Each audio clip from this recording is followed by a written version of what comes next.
Not repay anyone evil for evil. Be careful to do what is right in the eyes of everybody. If it is possible, as far as it depends on you, live at peace with everyone. 암에게도 악을 악으로 갚지 말고 모든 사람 앞에서 무엇이 옳은지 주의해라. 그런 뜻이죠. 그리고 할 수 있거든. 그리고 당신이 결정할 수만 있다면 모든 사람과 더불어서 평화롭게 살도록 하라. 그랬습니다. 그 18절에 그 칸마 사이의 문장이 우리 번역 성경에는 그것이 반영이 되지 않은 것 같습니다. 그죠? 할 수 있거든 하고 그다음에 as far as it depends on you. 네가 할 수만 있으면. 그죠? 우리에게 재량권이 있다면 어떻든 모든 사람과 더불어서 평화롭게 살라. 그래서 오늘 평화를 이루어내는 삶입니다.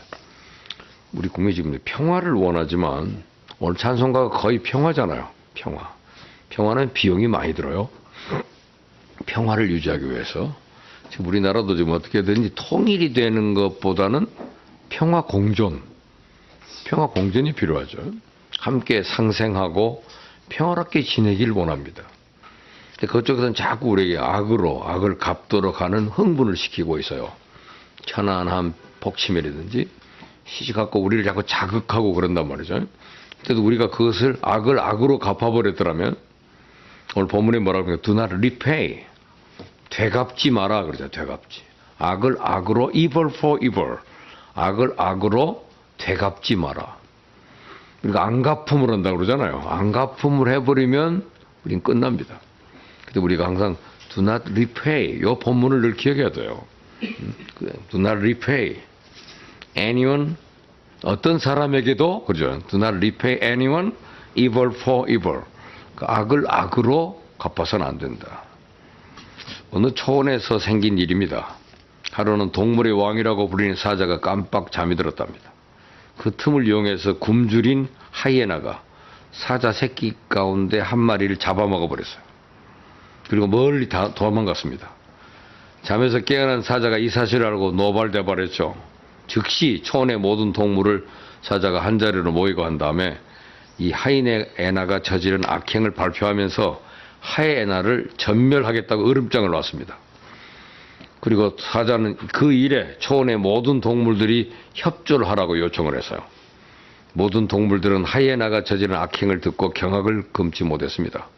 동물의 왕인 사자가 그런 일을 당했다면 누구도 예외 없이 똑같은 일을 당할 수 있었기 때문입니다. 그러나 그것보다도 더 걱정스러운 일은 이번 일로 인해서 초원의 평화가 깨지지 않을까 그것이 염려했습니다. 그래서 나이 많은 코끼리가 조용히 사자를 찾아가 가지고 조심스럽게 이렇게 부탁을 합니다. 왕이시여, 물론 하이에나가 저지른 악행에 대해서는 마땅히 응징을 받아야 합니다. 그렇지만 지금 초원의 모든 동물들이 이번 일로 인해서 평화가 깨어지진 않을까 염려하고 있습니다. 그니 왕께서는 너그러운 마음으로 이번 일에 대한 노여움을 푸시면 어떻겠습니까?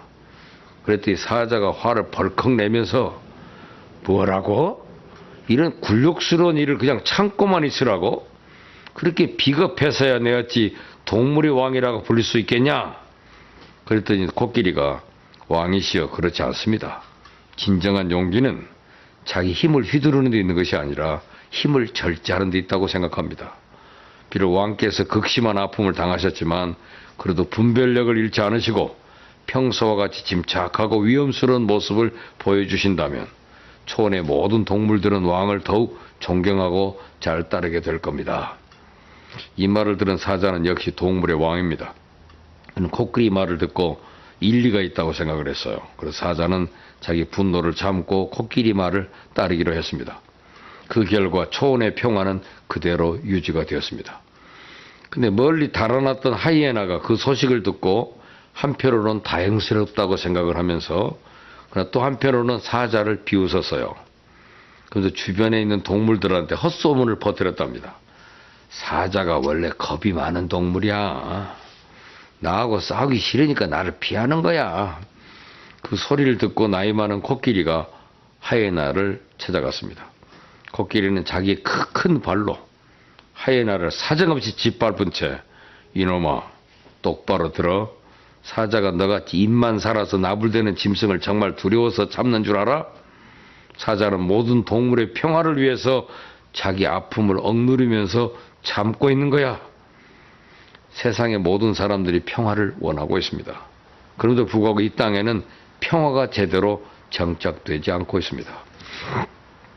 어저께 어떤 모임에 가서 우리 한국 학술원 한림 원장이신 박성현인가요? 박성현이라는 분의 특강을 제가 들었는데, 그분이 우리나라의 40년 전과 오늘의 모습을 이렇게 서로 비교해 가면서 우리나라의 성장사를 소개하는데 굉장히 충격적이더만요. 여러분도 들어보셨죠? 말매의 눈물이라고. 말매의 눈물을 아시냐? 말매는 이제 스웨덴에 있는 도시 이름이더만요. 한국. 근데 그 스웨덴에 있는 코콤사라는 회사가 전팔다는 120년 된 회사가 망했더만요. 조선 회사인데 그 회사가 망했는데 왜 망했냐 했더니 한국 때문에 망해버렸다고 그러더만요. 여러분, 한국의 성장이라는 것은 엄청나더만요.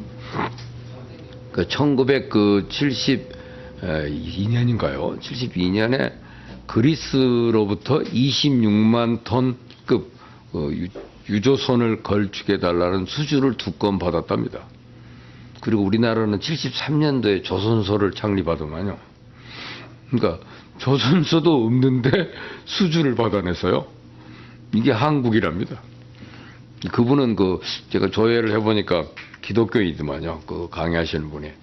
하나님의 은혜라고 그러더라고요. 기적이라고 그러더라고요. 근데 말매라고 하는 마을이 한국한테 여러분 아는, 보셨잖아요. 조선소에 있는 큰 골리앗 크레인인가요? 골리앗 크레인이 무게만 해도 엄청나더만요.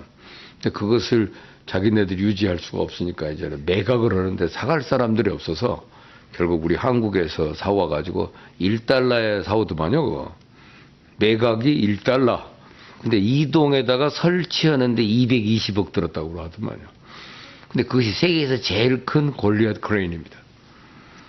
그래서 아니 조선소도 없는데 조선을 하겠다고 수주를 받아놓고 그때부터 공장 지어갖고 시작한 나라가 지금 우리나라가 이 40년 동안 이 성장은 이루 말할 수가 없습니다. 70년대 우리나라 사람의 수명이 60년인데 60세. 지금은 기대 수명이 80세로 20년이 증가됐다고 그래요. 그러니까 도중에 죽은 사람들도 있겠지만은 굉장한 성장입니다. 그분은 얘기를 40년 성장은 놀랍대요. 지금 역사적으로. 전 세계에 이 나라 같은 나라가 어디냐는 거죠.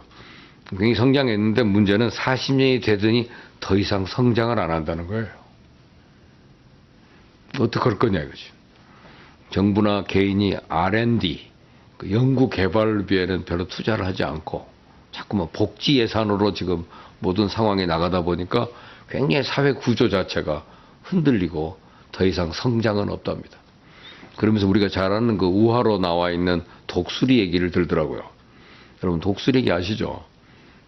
독수리가 일생 70년 산다고 그래요. 근데 40년 살다가 한 번쯤에 큰 변화를 가져온다. 나이가 들었기 때문에 부리도 다 꺾어지고 날개도 망가지고 몸의 깃털도 더러워졌다는 거예요. 그래서 40년이 되면 그들이 조용히 모형한 선에 들어가서 바위에 올라가 가지고 자기 부리를 자기 스스로 부신다 그럽니다. 자기가 부셔. 부리를 다 부러뜨리면 새로 나잖아요. 그 날 때까지를 기다려 가지고 새로 나온 그 부리를 가지고 자기 발톱을 또 다 빼버린다네요. 찍어서. 발톱이 새로 또 나잖아요. 그러고 나면 자기 몸에 있는 날개를 털을 다 뽑아낸대요. 털갈이 하는데 그게 약 5개월 걸린답니다. 다시 나고 조정하고 이 5개월을 몸부림을 치면서 고독한 그 상을 지나고 나면 30년을 더 산답니다. 그래서 독수리가 70년을 산다는 얘기죠. 그래서 한국을 비유하더라고요. 지금 우리나라가 지금 엘빈 터플러의 그 물결에 따르면 농경사회에서 산업사회로 전환하면서 우리가 지식기반 산업으로 전환인데 이 지식기반 산업의 주요 국가가 한국이라는 거예요. 우리는 자원도 부족하고 뭐든가 부족한데 지식산업, 머릿속에 있는 이 산업을 가지고 개발해가지고 지금 세계를 주도하기 때문에 이 마지막 시대에 가장 큰 영향을 끼칠 수 있는 나라가 한국밖에 없다는 사실을 요새 관심을 가지고 모두가 주목하고 있다는 거예요.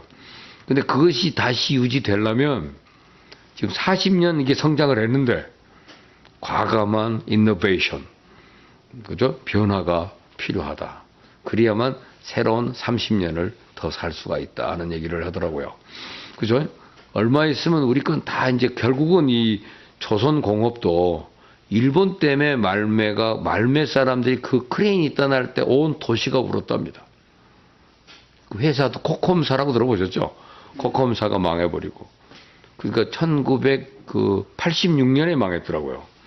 그러니까 우리나라는 일본 때문에 먼저 망하고 일본의 조선공업을 한국이 금방 따라잡아가지고 일본이 망해버렸다더만요. 근데 우리나라는 곧 중국에 의해서 망하게 돼 있다고 그러더라고요. 흐름이. 중국의 조선공업이 이제 등장을 하면서 한국은 금방 따라잡힐 것 같아요.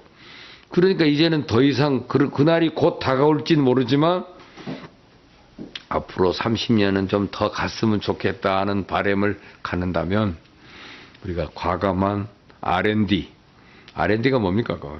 연구개발. 그러면서 이 창조적인 노력, 창조적 경영이라는 게 최근에 화두 아닙니까? 창조경제.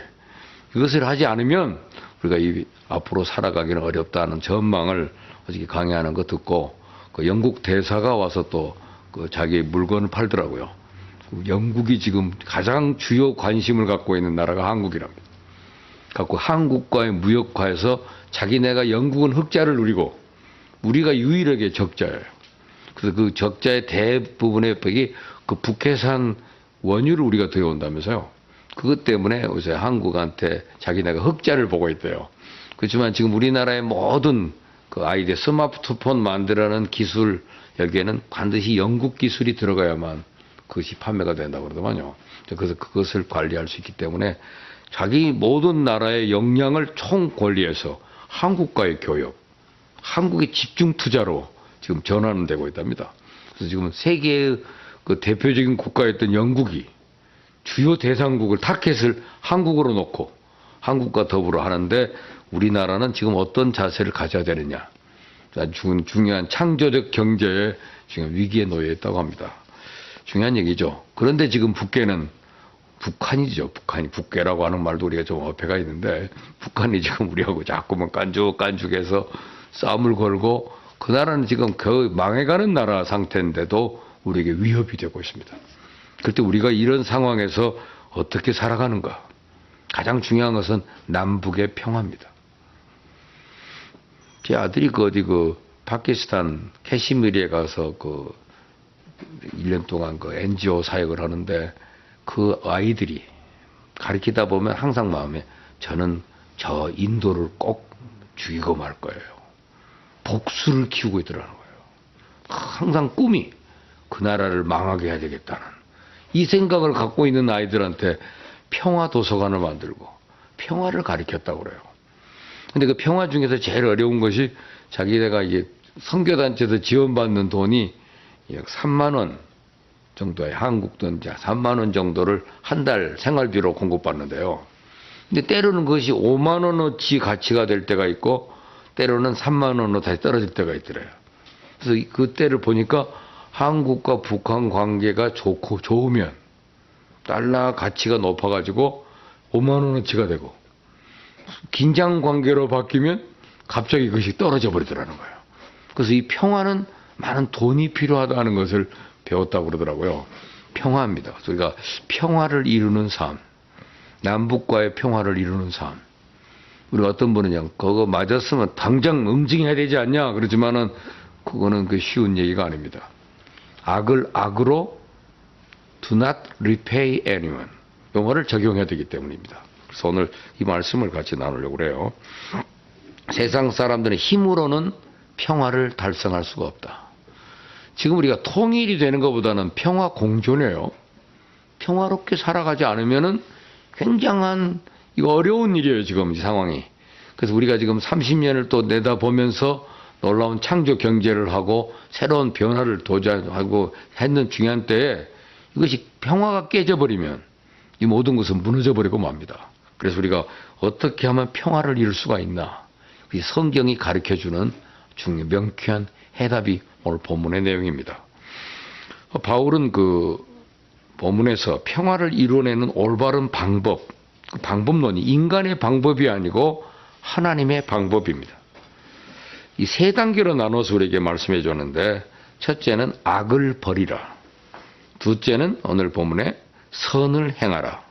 셋째는 힘써 평화를 추구하라 하는 말씀입니다. 그래서 우리가 고린도후서 5장 18절의 말씀처럼 예수님은 하나님과 우리 사이를 화목하게 하셨습니다. 그래서 우리 모두에게도 하나님이 화목하게 하는 직책을 줬어요. 어디를 가든지 평화의 도구로 쓰임을 받는 우리가 되어야 합니다. 하나님의 방법대로 평화를 이루어내는 우리의 삶. 그래서 우리가 가는 곳마다 평화가 넘쳐야 되겠다. 오늘 찬송가가 거의 평화가 넘치네잖아요.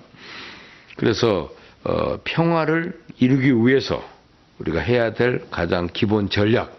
첫 번째가 뭐예요? 첫째는 아까 악을 버려라. 그러니까 do not repay anyone evil for evil이죠.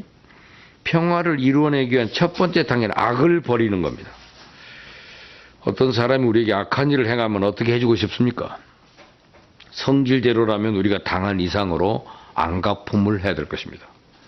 그래서 대로 주고 말로 받는다는 말이 있어요. 다른 사람을 좀 건드렸는데 더 크게 당한다 그 말이죠. 타락한 인간의 본성에서 나온 결과입니다. 그러나 우리가 명심해야 될 것은 악으로는 결코 평화를 이루어갈 수가 없다는 겁니다. 악은 언제나 더 큰 악을 초래하기 마련입니다. 작년에 제가 러시아 대사를 만났는데 그 러시아 대사가 자기가 북한에서도 대사를 했었고 한국에서도 지금 대사를 한대요. 근데 지금 북한은 자기네하고 교역을 중단했다고 그러더라고요. 돈을 꾸어가고 안 갚는데요, 북한이. 그래서 그 런던의 그 협정에 따라서 일제 더 이상 지원도 없고 관계가 단절된 상태래요. 근데 그런 얘기하면서 나무다 말씀드리겠습니다만 북한 사람들은 참 순박하대요. 자기는 살면서 보니까 사람들이 그렇게 착하고 좋을 수가 없대. 그런데 문제는 정권을 가지고 있는 사람들의 문제라고 그러더라고요.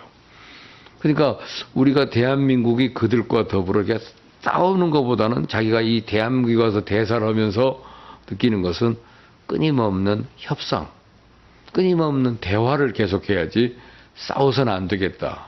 그러면서 100년을 협상하는 것이 한 번 싸우는 것보다 낫다. 그 얘기를 저는 그 CEO들이 질문을 하니까 자기는 그렇게까지밖에 말씀 못 드리겠다 그러는데 참 의미 있는 말이라고 생각합니다. 악을 악으로 갚지 말고 조금 좀 당하는 일이 있어도 끝까지 협상을 하고 대화하는 자세를 유지하라 그 말이겠죠. 그래서 악을 악으로 갚지 말라 그 말입니다. 오래전에 미국에서 있었던 일인데 어떤 살인범이 이제 법정에서 사형 언도를 받습니다. 그래서 이 사람이 죽을 날만 기다리고 있는데 그 죽음을 눈앞에 두고도 마치 자기가 억울하게 그런 일 당한 것처럼 분노 속에서 제대로 잠을 이루질 못해요. 그런데 그 살인범의 형이 참으로 훌륭한 사람입니다. 그는 공직에 있으면서 나라를 위하여 혁혁한 공로를 많이 세웠어요. 그래서 무사람들의 존경을 받는 분인데 그 형이 자기의 절친인 그 주지사를 찾아갑니다. 그리고 상의를 했습니다. 그때 형은 주지사 친구와 함께 대통령을 찾아가서 그 자기 동생의 그 사면을 요청을 해서요. 그랬더니 대통령이 그 살인범의 형이 나라를 위해 세운 그 공로를 참작을 했습니다. 그래서 그의 동생을 사면해 주기로 결정합니다. 이제 살인범의 그 형이 양복 안쪽 주머니에 대통령의 사면장을 넣었습니다. 그리고 자기 동생을 찾아갔습니다. 감옥에서 동생을 만난 형이 제일 먼저 얘야, 너 여기서 죽지 않고 이곳을 살아서 빠져나간다면 넌 앞으로 무엇을 하고 싶으냐? 그 질문을 한 거예요. 그랬더니 동생은 뜻밖에도 살기등등한 모습으로 형, 나는 이 복수심에 붙어서 제대로 잠을 못 자겠어. 내가 만일 나가게 된다면, 내가 나한테 사형 언도를 내린 판사, 법정에서 내게 불리한 증언한 사람 찾아가서 총으로 쏴 죽이든지, 또는 다른 방법으로 복수를 해야 내 직성이 풀 것 같아. 이 말을 들은 형은 아무런 대꾸를 하지 않고 그의 말을 가만히 듣다가 잠시 뒤 형은 동생과 작별 인사를 하고 그 자리를 빠져나옵니다. 형의 양복 안쪽 주머니에는 대통령으로 받은 사면장이 그대로 있었습니다. 전달하지 않은 거예요. 다른 사람이 우리에게 악한 일을 했을 때 그럴지라도 우리는 악을 악으로 갚아서는 안 된다는 거. 예수 그리스도의 사랑으로 용납해야 된다는 사실입니다. 그렇지 않으면 하늘나라의 천사가 하나님의 사면장, 하나님의 축복장을 받아 주고서 우리에게 왔지만 그들 전달할 길이 없어 그대로 떠나버리고 말 거라는 사실을 우리는 기억해야 됩니다. 너희 관용을 모든 사람에게 알게 하라. 왜 한국은 당하고만 있냐? 이럴 수가 있냐? 하고 막 이렇게 응징을 하고 하는 그 여론이 일어난다 할지라도 그저의 통치자가 조심해야 됩니다. 악을 악으로 갚으면 안 된다는 사실이죠. 그래야만 이 땅에 평화가 유지되기 때문에 그렇습니다. 구원받은 자는 평화를 추구하는 사람입니다. 악을 악으로 갚지 않습니다. 어떤 경우라도 악을 대응 무기로 사용하지 않습니다. 예컨대 누가 우리를 저주합니까? 그럴지라도 우리는 그 사람을 저주하지 말아야 됩니다.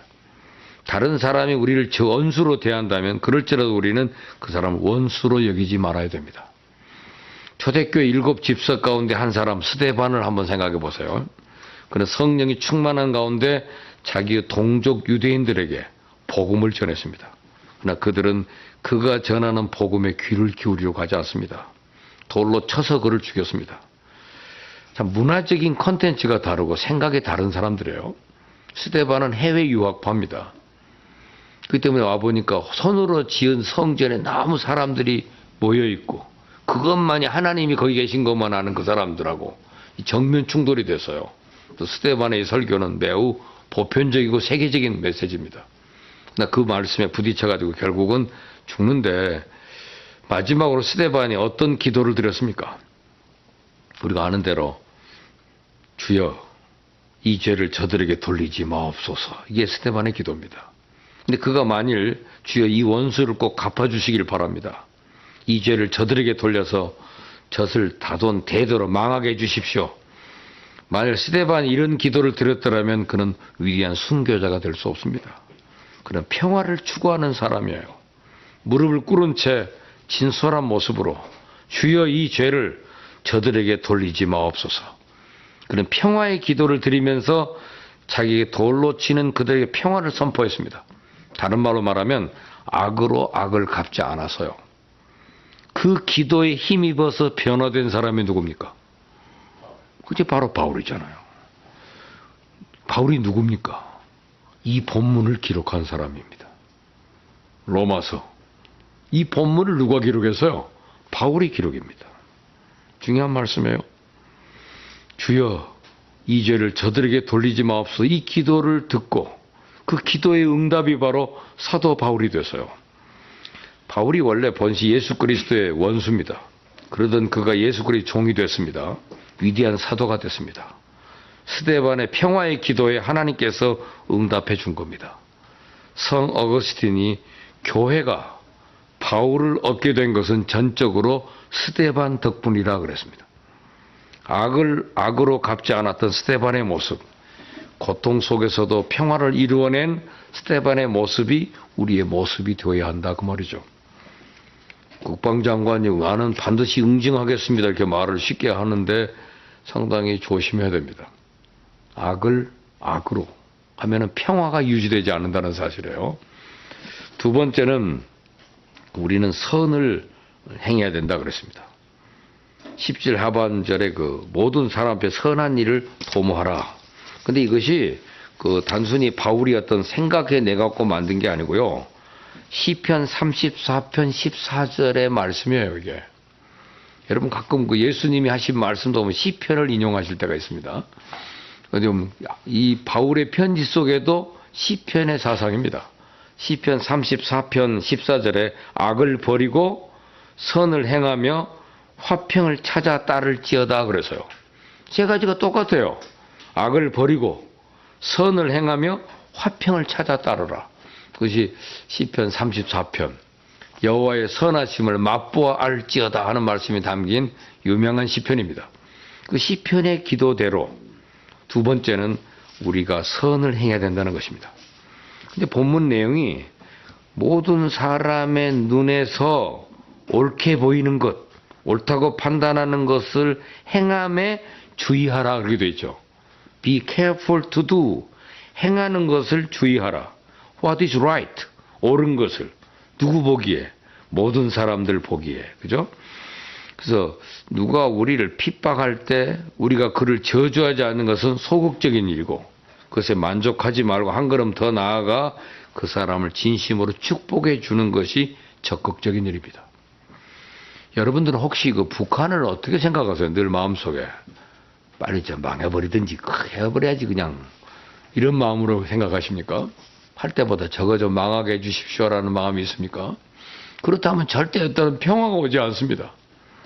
우리는 진실된 마음으로 평화를 기도해주고 그 나라도 잘 되기를 축복해 줘야 됩니다.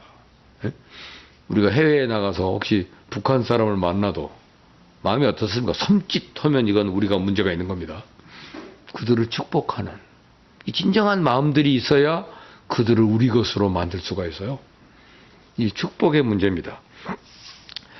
옛날 우리나라에 처음으로 그 기차 달리던 시절 그때만 해도 개구쟁이들이 괜스레 지나가는 기차를 향해서 뭐 했습니까?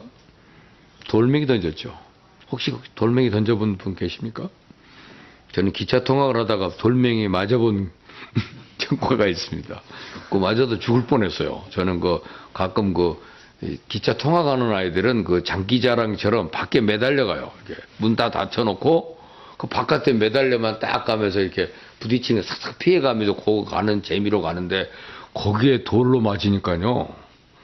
이건 도저히 그때 손 놨으면 그냥 사망해요. 꾸지가요. 유리창도 깨지고 승객들도 다치는데 밖에서 던지는 애들은 재밌다고요. 그게. 기차만 가면 돌 던집니다. 그래가지고 나중에 이런 피해가 많으니까 공문이 막 나오고 그래가지고 선생님들이 그거 던지지 말라는 거 가르치기도 하고 애썼어요. 그런데도 불구하고 애들의 장난질은 끊어지지가 않습니다. 하루는 선생님 가운데 한 분이 좋은 생각을 했습니다. 그의 아이들을 데리고 철로로 나가가지고 기차가 지나갈 때 이렇게 아이들에게 외쳤습니다. 얘들아, 저 기차를 향해서 손 흔들어 주자. 선생님과 더불어서 아이들이 손을 흔들기 시작했습니다. 그랬더니 열차 안에 타고 있는 승객들도 덩달아서 손을 흔들어 줬습니다. 그때부터 아이들이 재미가 있어요. 돌 던지는 재미에는 죄책감이 좀 있는데 이 손을 들어주고 나니까 거기서도 반응이 오니까 이게 더 재밌거든. 그래서 재미가 바뀐 거예요. 그래서 기차가 보이지 않을 때까지 손을 흔듭니다. 그러는 가운데 자연스럽게 돌멩이 던지는 장난질이 없어지게 됐습니다. 돌멩이 던지지 마라 하는 말로는 장난질이 없어지지 않는데 악으로 악을 갚지 말라 하는 말 가지고는 악이 없어지진 않는다 그 말이에요. 그러나 한 단계 높여서 그에 만족하지 말고 한 걸음 더 나아가서 우리에게 악한 사람에게 적극적으로 선한 일을 행해보자 그 말이죠. 그리할 때 우리는 자연스럽게 평화를 이루어내는 삶을 살 수가 있습니다. 어떤 교회 여자 집사님의 얘기입니다. 우리 성도들은 이제 가끔 목사님에게 상담들을 많이 하러 오잖아요. 근데 그분이 하소연을 하는데 목사님 제 시누이가 사사건건 저를 간섭하면서 괴롭히는데 못 살겠습니다. 어떻게 하면 좋겠습니까? 당연하죠. 시가 붙었는데 그러면. 시누이 할 때 시는 계집여변의 생각사예요. 뜻이 뭐예요? 계집여변의 생각사. 스트레스 시자입니다, 그거. 시부모 그러면 스트레스를 주는 거예요. 그냥 부모가 아니에요. 시누이 그럼 다 갈등이에요, 갈등. 그러니까 아이가 병원에 입원해서 엄마가 그 아이 병원에 입원한 거 따라가서 같이 누워서 지키다 보니까 남편 밥을 누가 해줘요. 그래서 남편 얼른 생각하는 게 자기 시집 안 간 동생이 와서 좀 봐줬으면 좋겠다. 그래서 그 시누이가 댁에 와서 밥 해주잖아요. 그런데 남편은 전혀 불편이 없습니다. 동생이니까. 그런데 병원에 있는 그 올케죠. 올케는 스트레스를 받습니다. 그래서 당신 그냥 밥 사 먹으면 안 돼? 응? 그 시누이 좀 안 왔으면 좋겠어. 왜? 시누이가 와서 경계선을 허물잖아요. 안방을 탁 열고 냉장고를 열까봐. 그냥 다른 사람이 연 게 시누이가 열면 스트레스 받는답니다. 그 화장품 푹푹 썩을까봐. 이런 것 때문에 신경이 쓰여가지고 안 오면 안 돼. 그럼 뭐 구워가지고 그래. 남편들은 전혀 모릅니다. 여자가 받는 스트레스를. 그 여자 스트레스씨. 그 여러분 시금치도 안 먹는다고 하잖아요. 시자 붙으면. 그만큼 이게 신경 써야 돼. 남자들은 잘 몰라요. 여자들은 굉장히 그 민감합니다. 시자가 군대 생활하고 똑같거든요. 첫 휴가 나왔다가 부대 들어가면 가기가 싫어요. 왜? 그 시집이거든. 그처럼 이 시자가 붙어있는 시누이가 괴롭힌데 못 살겠다. 그러니까 목사님이 가만 생각하다가 마태복음 5장 44절 말씀을 읽어줍니다. 원수를 사랑하고 핍박하는 자를 위해 기도하라. 그러고 난 다음에 집사님 그럴수록 시누이를 위해서 많이 기도해 주세요. 그럼 하나님이 역사하실 겁니다. 그로부터 한 달이 지났습니다. 그 집사님이 다시 찾아왔어요. 목사님 정말 괴로워 못 살겠어요. 신을 위해서 많이 기도했는데 신의가 변하질 않아요. 어떻게 된 영문입니까? 그러니까 목사님도 참 기도를 했는데 변화가 안 된다면 참 그 이상하네요. 그러다가 집사님은 어떻게 기도하셨습니까? 그랬더니 사실대로 답변하는데 하나님 이 신의의 못된 마음을 좀 고쳐주세요 하고 부지런히 기도했답니다. 그랬는데도 불구하고 신의의 못된 마음이 변하질 않아요. 왜 그럽니까? 그러니까 목사님이 그때 이유를 알았다는 듯이 빙그레 웃으면서 이렇게 대답했답니다. 집사님이 하신 기도는 다른 사람을 정죄하는 기도입니다. 그러니까 하나님의 은혜가 임하질 않아요. 이제부터는 신의가 잘 되도록 축복하는 기도를 해주세요. 그럼 틀림없이 하나님의 역사가 있을 겁니다. 목사님 말씀을 듣고 집으로 돌아온 그 집사는 그날부터 신의를 축복하는 기도를 시작합니다. 물론 쉽지가 않아요. 그래서 억지로라도 신의를 위한 축복 기도를 하려고 노력을 합니다. 하나님, 제가 신의를 좀 축복하고 싶은데 정말로 축복하는 기도를 드리고 싶은데 저를 좀 도와주세요. 마지못해서 드리는 기도였지만 계속해서 반복적으로 그 기도를 드리는 가운데 정말로 그의 마음속에 신의를 사랑하는 마음이 생겼대요. 그 얼마 가지 않아 진정으로 신의를 축복하는 기도를 할 수 있게 됐습니다. 그러니 자연스럽게 신의와의 관계가 좋아지게 됐답니다. 모든 불화가 사라지고 그 가운데 평화가 임하게 됐습니다. 여러분, 나와 너 사이의 평화가 임하기를 원한다면 너를 축복하는 나의 모습이 먼저 되어야 한다는 사실입니다. 너에게 선을 행하는 나의 모습, 그릴 때 나와 너 사이에는 불화는 사라지고 그 가운데 평화가 임하게 될 겁니다. 제가 어떤 그 외국 선교대회에 참석했다가 거기에서 충격을 받은 일은 독일 사람하고 그쪽 유럽에 있는 사람들을 만나보니까 그 사람들이 만나면 꼭 북한 걱정을 해요. 자기는 늘 북한을 위해서 기도하고 있다고 그러더라고요. 그들이 어렵고 힘들다는데 어떻게 도울 방법이 없을까? 저는 한국인으로서 우리 조국인데도 불구하고 당근 동포인데도 불구하고 저들을 위해 사실 진심으로 기도해 본 적이 없었거든요. 저것들은 저러다가 망하지. 이런 생각이에요. 항상 우리들 기본적인 게. 근데 거기는 외국인들이 오히려 더 걱정하고 부끄럽더라고요.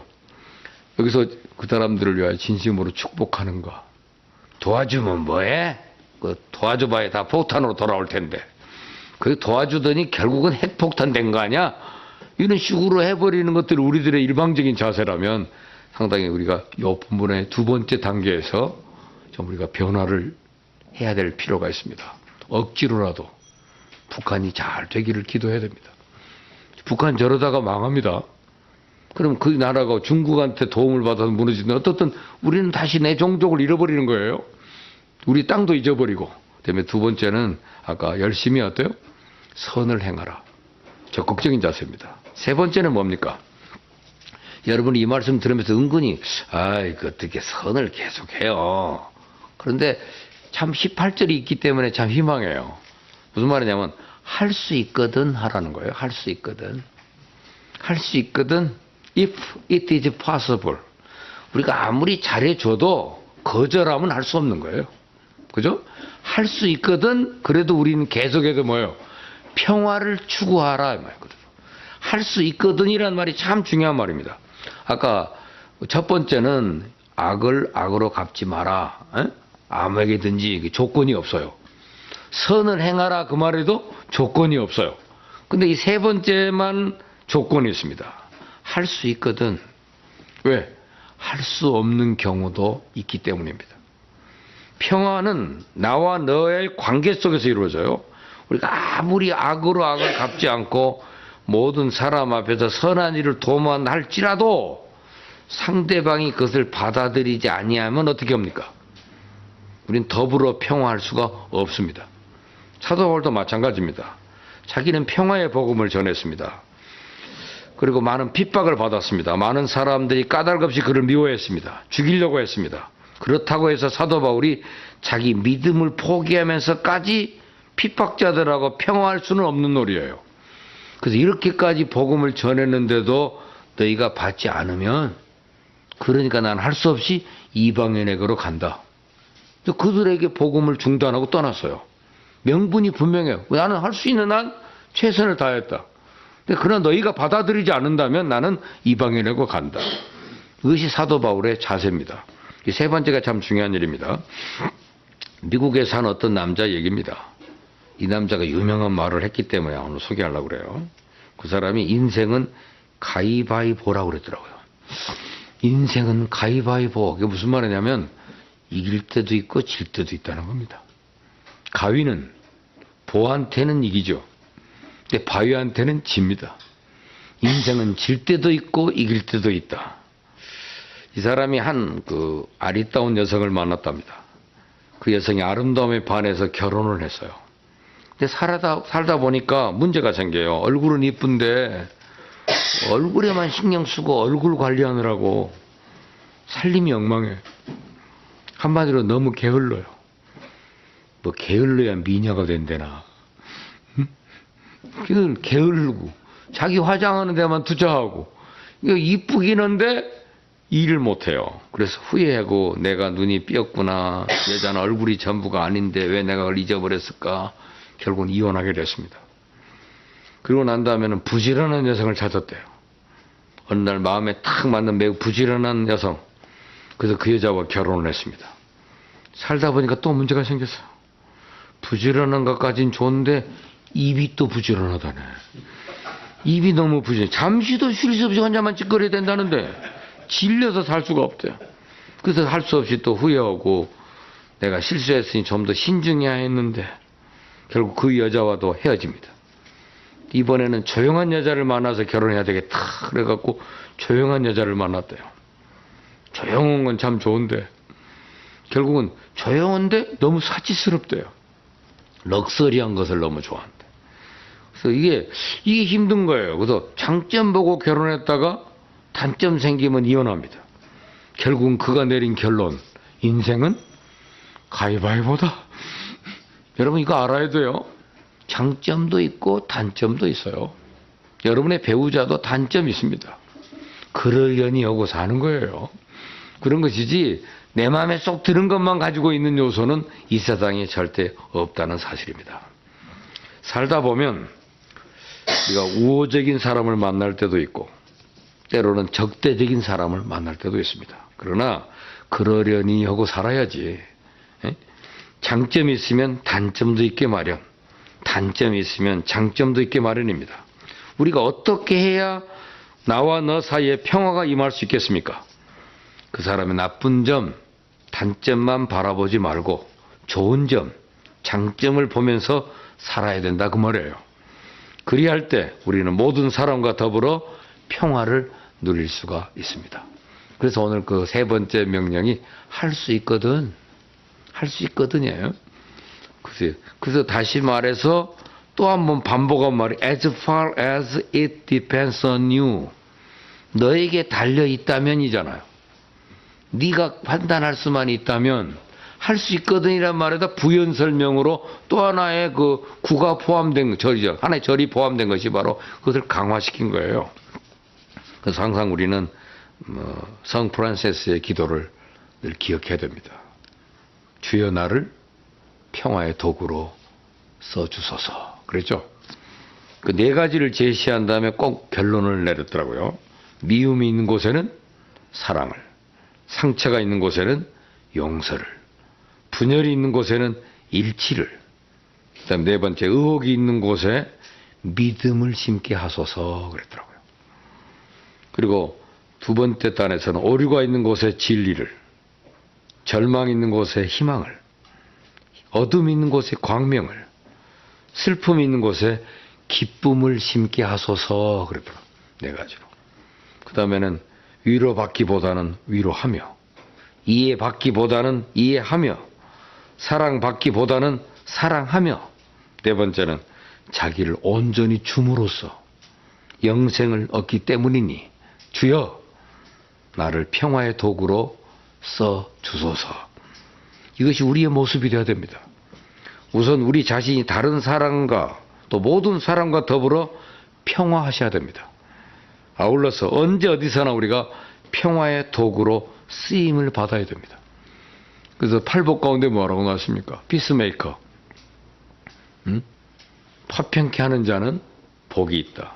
저가 뭐요? 하나님의 아들이라 일컬음을 받을 것이다 그랬습니다. 우리 크리스천은 정말 하나님의 아들이잖아요. 근데 하나님의 아들임으로 일컬음을 받으려면 어때요? 피스메이커가 되라고 말이죠. 오늘 평화하자. 우리 주변에 있는 다툼, 분열, 싸움을 종식시키고 어디를 가든지 평화를 만드는 피스메이커가 되자 그 말이죠. 그래서 오늘 이 말씀을 우리가 3단계로 나눴지만 결국은 시편 34편에는 한 절의 말씀이에요. 악을 버리고 어떻게 하라고 그랬어요? 악을 버리고 선을 행하며 화평을 찾아 따를지어다 하는 시편 34편 14절의 말씀을 우리가 순종해야 평화를 이루어내는 삶을 삽니다. 지금 남북이 이렇게 격차가 너무 심해지기 때문에요. 통일이 된다고 해서 이것이 갑자기 올 수 있는 많은 불협화음이라든지 갈등이 많아요. 독일은 돈 가지고 통일해버렸습니다. 했더니 그들이 통일 20년이 지났는데요. 후회하기 시작을 해요. 왜 우리가 통일을 했나. 여러분 독일은 굉장히 베를린 통해가지고 통일을 이루고 난 다음에 억지 통일이잖아요. 근데 우리가 진정한 통일을 이루려면은 진정한 평화를 유지하는 우리의 마음이 필요하고 우리 모두가 평화의 도구가 되어야 됩니다. 우리가 40년 전에서부터 우리나라의 차이는 엄청난 대국이 됐더라고요. 어마어마한 수치로나 상으로 보면 이 나라가 지금 세계의 주요 국가가 되고 우리가 어떻게 판단하느냐에 따라서 세상이 움직여질 정도로 굉장히 큰 나라가 됐는데 우리나라는 지금 북한에 대한 어떤 마음을 갖고 있나? 여러분 마음이 힘들고 어려운 사람 남 괴롭히는 것밖에 못해요. 그 대화를 하다가 문득 너무 사람이 말이 거칠고 힘들면 내부 사정이 힘든 때예요. 그러니까 사람 힘들거든요. 우리 목회를 하면서도 때로는 가장 가깝게 지냈던 신앙의 동지들이 때로는 불평을 할 때가 있어요. 그럴 때는 저 사람 왜 이렇게 변질이 됐나 화가 날 때가 있어요. 근데 저희들이 상담학을 공부하다 보니까 그 사람은 지금 직장의 위기를 겪고 있을지도 모른다. 인간관계의 고통을 받고 있을지도 모른다. 우리는 목회자들은 끊임없이 계속적인 성장을 해가고 있지만 그 사람은 지금 실직의 위기에 놓여 있다. 젊은 사람들과의 경쟁에서 살아남기가 어렵다. 힘들기 때문에 나오는 말을 당신은 그것을 어떻게 위로하고 격려할 거를 생각해야지 그가 하는 말에 대하여 반응만 하다 보면 결국 상처를 입을 수도 있다. 위기를 위기로 만들어버린다 그 말이죠. 오늘 이 말씀을 다시 한번 상기하십시다. 그래서 한번 다시 한번 읽어보죠. 본문 영어로 읽겠습니다. Do not repay anyone evil to evil. Be careful to do what is right in the eyes of everybody. If it is possible, as far as it depends on you, live at peace with everyone. 이 말씀을 실천하는 우리 모두가 되기를 바랍니다. 네. 기도하겠습니다. 하나님 아버지, 우리 평화를 원합니다. 동시에 우리 모두가 평화의 도구로 쓰여지기를 원합니다. 우리를 평화의 도구로 써 주시옵소서. 예수님 이름으로 기도합니다. 아멘. 이제는 우리 주 예수 그리스도의 은혜와 하나님의 사랑과 성령의 교통하심이 평화를 사모하는 주의 백성들 머리 위에, 저들의 가정과 삶의 현장에, 그리고 우리 형제가 위에 이제로부터 영원토록 함께 계실지어다. 아멘.